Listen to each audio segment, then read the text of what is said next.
আসসালামু আলাইকুম ওয়া রাহমাতুল্লাহ। সম্মানিত দেশবাসী, দেশে এবং প্রবাসে যে যে প্রান্তে আমার লাইভ দেখতেছেন, আমি সবাইকে তাহরিকে ইনসাফের পক্ষ থেকে আন্তরিকভাবে মোবারকবাদ জানাচ্ছি।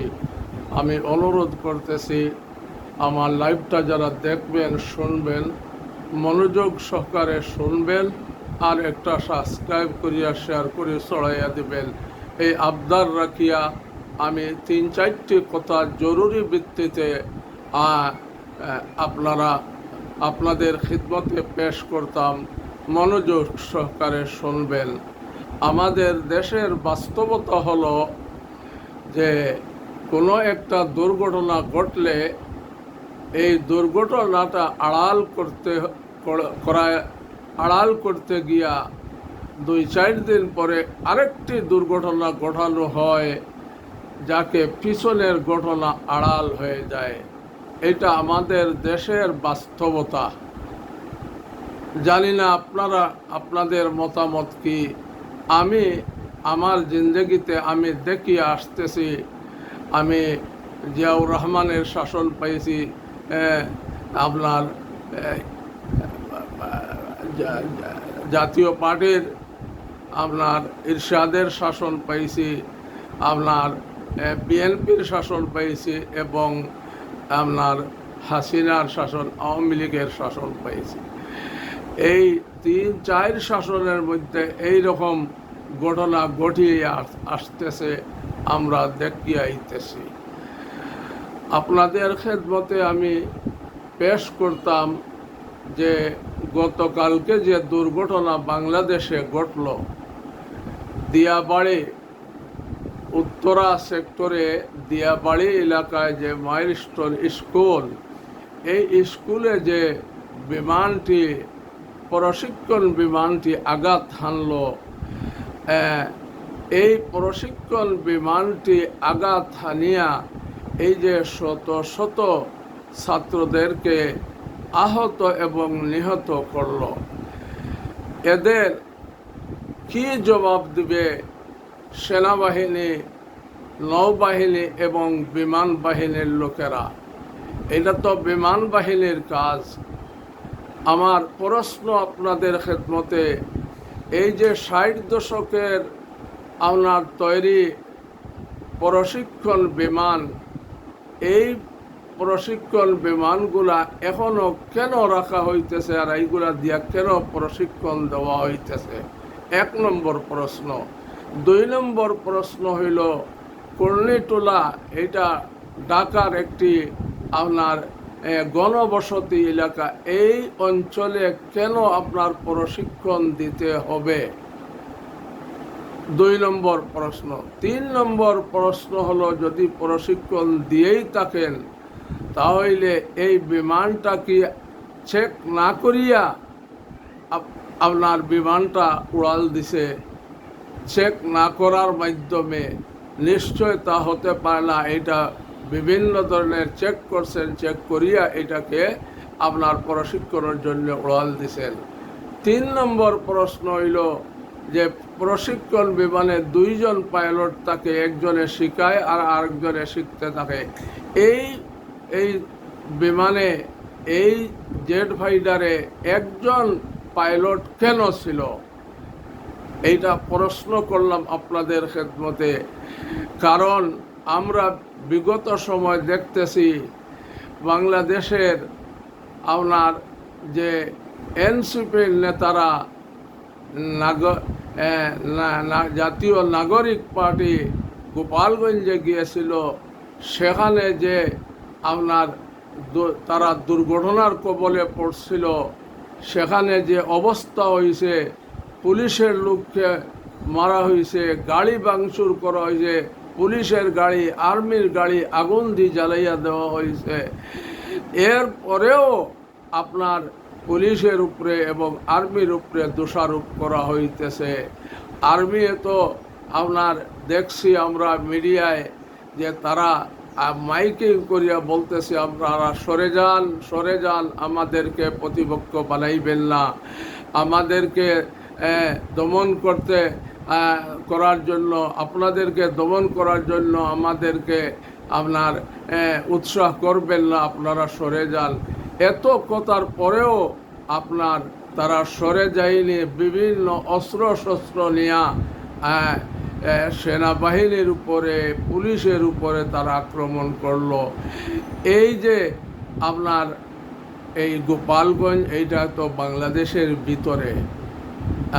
যাই হোক, এই দুর্ঘটনা, এই ঘটনা, গোপালগঞ্জের ঘটনা আড়াল দিতে এবং আরেকটি ঘটনা যেটা নিয়ে উলামায়ে কেরাম সুচ্চার রয়েছেন, বাংলাদেশের ভিতরে জাতিসংঘের একটা মানবাধিকারের দপ্তর হবে, জাতিসংঘের একটা মানবাধিকারের দপ্তর হবে, এইটার অনুমোদন দিয়েছেন আমাদের সরকার প্রধান, মাননীয় প্রধান উপদেষ্টা ডক্টর ইউনূস সাহেব। উনি কেন এই দপ্তরের অনুমোদন দিলেন?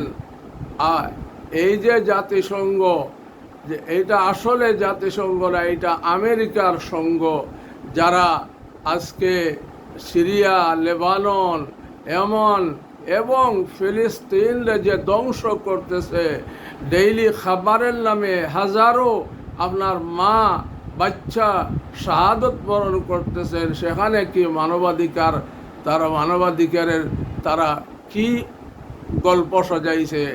তখন সেই জায়গায় তাদের মানবাধিকার কোথায় ছিল?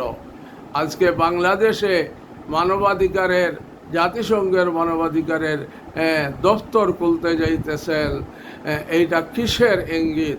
এইটা আড়াল করার জন্য এই দুর্ঘটনাটা আমার মনে হয় এইটা পরিকল্পিতভাবে ঘটানো হয়েছে। কারণ সেনাবাহিনীর প্রধান, নৌবাহিনীর প্রধান, বিমান বাহিনীর প্রধান, এরা বিগত সরকারের আপনার নিয়োগকৃত আপনার আওয়ামী লীগের দূষর, এরাই এই চক্রান্ত করিয়া হয়তো এই দুর্ঘটনাটা ঘটাইয়া বিগত সময় যে ঘটনাবলী ঘটছে, আওয়ামী লীগরা রাস্তায় গাড়ি আগুন সন্ত্রাস করছে, আপনার হরতাল ডাকছে, এই গোপালগঞ্জের ঘটনা, হরতালের ঘটনা, আগুন সন্ত্রাসের ঘটনা, আর জাতিসংঘের আপনার দপ্তর করার ঘটনা, এই সমস্ত আড়াল দেওয়ার জন্য হয়তো এই ঘটনাটা আপনার ঘটানো হয়েছে, আমাদের সন্দেহ হইতেছে। এই জন্য আপনার উচ্চ পদস্থ আপনার পাঁচজন লোক দিয়া যদি তদন্ত করা হয়, তাহলে তা আসলটা বাহিরিয়ে আসবে। আপনাদের কাছে বিনীত আরজ করতেছি, এইটার তদন্ত হওয়া দরকার। আর এই যে নিষ্পাপ শিশুরা শাহাদত বরণ করছেন, এর মধ্যেও আমরা সোশ্যাল মিডিয়ায় দেখতেছি অনেক আপনার বাচ্চা যারা শাহাদত বরণ করেছে, মারা গেছে, মৃত্যুবরণ করেছে, তাদেরকে লুকায়িত করা হয়েছে। সঠিক তথ্য আপনার প্রকাশ করতেছেন না, গোপন রাখতেছেন, বলতেছেন 10-15 জন আপনার শহীদ হয়েছেন, মৃত্যুবরণ করছেন, আর আরও 50-60 জন বার্ন ইউনিটে আছে। কিন্তু আমরা দেখতেছি আপনার কয়েকশো ছাত্র আহত এবং নিহত। এর পরিসংখ্যান আপনারা তালিকা করে জনগণকে জানান। আর এই রকম দুর্ঘটনা যেন না হয়, তার বিকল্প ব্যবস্থা প্রণয়ন করার জন্য সরকারের কাছে আহ্বান জানাচ্ছি। আর যারা মৃত এবং জীবিত ছাত্ররা, এদের প্রত্যেককে 1 কোটি টাকা, যারা নিহত হয়েছেন তাদেরকেও, আর যারা আহত হয়েছে এরাও পঙ্গুত্ব বরণ করবে কিংবা কিছুদিন পরে মারা যাবে, প্রত্যেককে 1 কোটি টাকা করিয়া তাদেরকে ক্ষতিপূরণ দেওয়ার জন্য আমি তাহরিকে ইনসাফের পক্ষ থেকে আবদার জানাইতেছি সরকারের কাছে। আর মাননীয় আপনার প্রধান উপদেষ্টা, আপনাকে বলছিলাম যে আপনি বিগত সরকারের আমলাতন্ত্র যেখানে বসে আছে, চাহে আর্মির মধ্যে হোক, ভারতের হোক, যেখানে ভারতীয়রা চাকরি করতেছে এদেরকে বরখাস্ত করেন। আর এই বিগত সরকারের নিয়োগকৃত আমলাতন্ত্রকে অনতি বিলম্বে আপনি বহিষ্কার করেন। এইটা দীর্ঘ প্রায় 11 মাস থেকে বলিয়ে আসতেছি, আপনার কানে আপনি শুনতেছেন না, আপনি নীরব ভূমিকা পালন করতেছেন আর আওয়ামী লীগের এজেন্ডা বাস্তবায়ন করার চেষ্টা করতেছেন। এই জন্য দ্রুত এই সমস্ত আহত এবং নিহতের তালিকা আপনার তাদের মাতা পিতা, স্কুল কর্তৃপক্ষ নিয়ে তালিকাটা প্রকাশ করা হোক।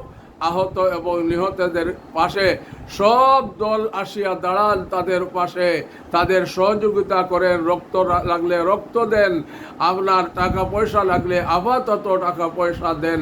যদি এদেরকে বিদেশ চিকিৎসার জন্য নেওয়া লাগে, বিদেশে চিকিৎসার জন্য নেন। এরা নিষ্পাপ শিশু। এদের আহাজারিতে বাংলাদেশে আরও দুর্ঘটনা ঘটবে, আপনারা নিশ্চিত থাকেন। আরও 1 সপ্তাহ পরে আরেকটা ঘটবে, এর পরের সপ্তাহে আরেকটা ঘটবে। এই রকম বাংলাদেশে এই আগুন সন্ত্রাস এটা চলতেই থাকবে। এইটা বিগত সরকারের তৈয়ার করা একটা প্রেসক্রিপশন, এইটা বাংলাদেশে হইতে থাকবে যত সময় পর্যন্ত ফ্যাসিস্ট সরকারকে নির্মূল করা না গেছে, ততদিন পর্যন্ত এই আগুন সন্ত্রাস, চাহে আপনার বিমানের মাধ্যমে হোক, আর চাহে কোনো ফ্যাক্টরির আগুন লাগানোর মাধ্যমে হোক, আর চাহে কোনো আর্মিকে গাড়িকে আপনার জ্বালিয়ে দেওয়া হোক, বিভিন্ন পন্থায় বিভিন্ন রূপে আপনার এই কর্মকাণ্ড চলতেই থাকবে। এইটা চলতে দেয়া যায় না। এইটাকে দূর করার জন্য যা যা প্রয়োজন মাননীয় সরকার প্রধানকে আরজ করব, আপনি অনতি বিলম্বে আপনি একটি তদন্ত করিয়া আপনার রিপোর্টটা পেশ করেন।